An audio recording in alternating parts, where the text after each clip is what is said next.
Welcome to the Devonport Naval Heritage Centre YouTube channel for the final video in the series celebrating the bicentenary of the Royal William Victualling Yard in 2025. In this video we will finish the two residence buildings and the adjacent buildings on the eastern side of the yard. Residences 1 and 2 are a pair of matching three-storey detached houses that were built between 1830 and 1832. Both houses were built with spacious rooms for both family life and formal entertaining. This reflected the importance of the occupants and the hospitality expectations of the senior officers in the 19th century naval service. Rooms for the servants were located in the basement. Both residences were occupied until the late 20th century. Residence 1 is the building nearest to the Firestone Bay Arch and was home for the Royal William Yard superintendent. Residence 2, close to the main gatehouse, housed the chief clerk, who was responsible for the administrative and record keeping of the yard. The main doors of the residence face each other across a small courtyard. To the east of these doors there is a small door leading to individual secluded gardens. These gardens are accessible and provide an oasis of tranquility.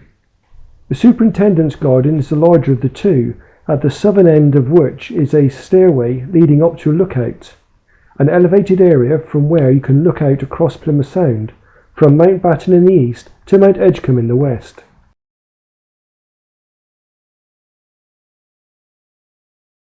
Although these two buildings are the most imposing houses, there were other residences inside the victualling yard.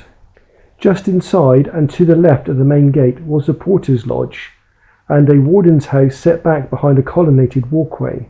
The guardhouse is on the southern side of the main entrance at the end of the colonnaded walkway.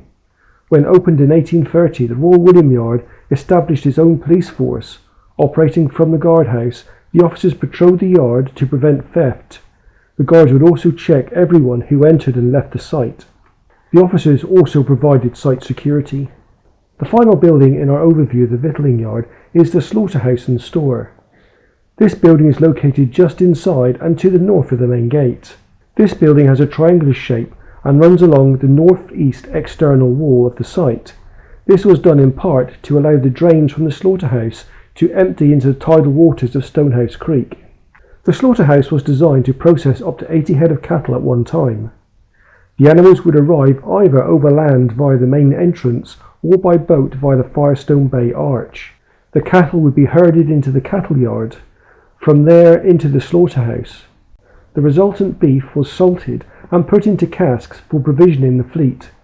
Attached to the slaughterhouse was a small offal store and a suet and tongue store. Beyond this there was a beef and vegetable store.